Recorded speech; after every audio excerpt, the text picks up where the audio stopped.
Get ready. Start. Mr. Deputy Speaker, sir, I take my stand here to support the Constitution Amendment Bill moved by Shri Thomas. I think he has done a service to this House and to this country by drawing the attention of this country to the very important aspect that unless right to work is made a fundamental right in the constitution and every young man and woman is guaranteed some job, the very basic premise of our constitution is going to flounder. Our constitution in the preamble guarantees justice, social, economic and political. Article 19(1)(a) of the fundamental rights guarantees freedom of speech and expression. Article 21 guarantees protection to life and Article 23 says that there will not be any traffic in human beings and beggary is prohibited. All these fundamental rights and the laudable principles laid down in the preamble can have no effect if millions of unemployed men and women in this country move about in search of job and livelihood. Today the unemployment register shows that there are millions of unemployed men and women. Even that I think is a tip of the iceberg because a large section of our men and women do not register themselves either because facilities are not available or it is not known to them in many rural areas that they have to register themselves and also because of the indifference that even if they register themselves they are not going to get the job.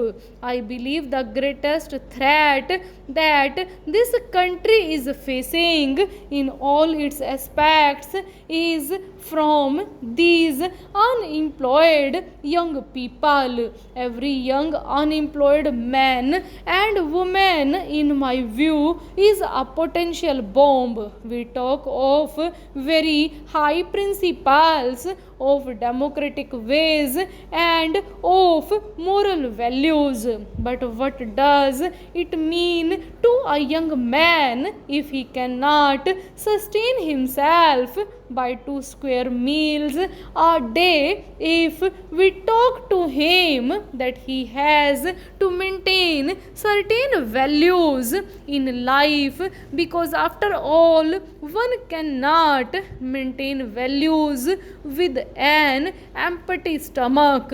Therefore this state owes a duty to the country and to these young men and women that they must be given the minimum security of their life. Article 19(1)(a) guarantees freedom of speech and expression. To whom? Freedom of speech and expression to those who have got sufficient means to exercise that freedom. That freedom is not available to the millions here. After all, a man who does not have even 1 square meal a day, what freedom of speech and expression can he ever hope to aspire? After all, he shall have either to beg, borrow, or steal from somebody to maintain his livelihood. Article 21 gives protection of life and personal liberty. The highest court of this land has given an extensive meaning to the words right to life, but the right to life connotes in my respectful submission that he must have the means to maintain his life. When the state state guarantees or when this constitution guarantees right to life to an individual, automatically it follows that there must be a guarantee that he can maintain his life. If we cannot guarantee 2 square meals a day to him, if we cannot guarantee to him the subsistence level, what is the use of having Article 21 in the Constitution saying that you have the right to life? Traffic in human beings and beggary are prevented and prohibited. But what can a man do? Either he shall have to go for illegal means or irregular means, and even for trafficking in human beings or beggary. In Article 39, which deals with the directive principles of state policy, in Part A, it has been said that the citizens, men and women, equally have the right to an adequate means of livelihood. In fact, when the Constitution was framed, a number of very eminent personalities spoke about the inherent rights of man to maintain himself.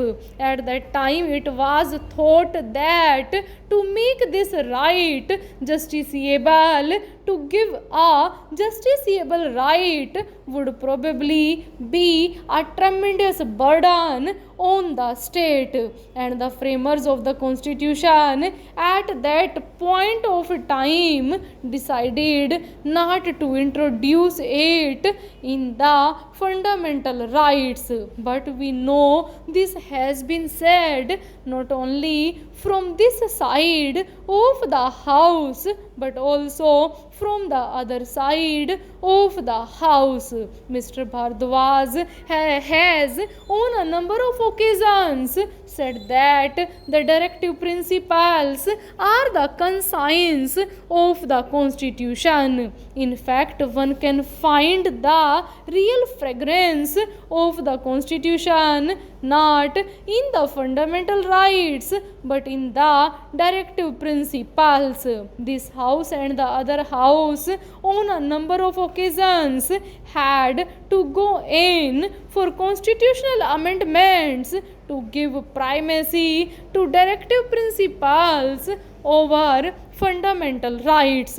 The framers of the Constitution, when the directive principles were being discussed, made it amply clear that though at that point of time it was not possible to bring in all the laudable provisions made in the directive principles,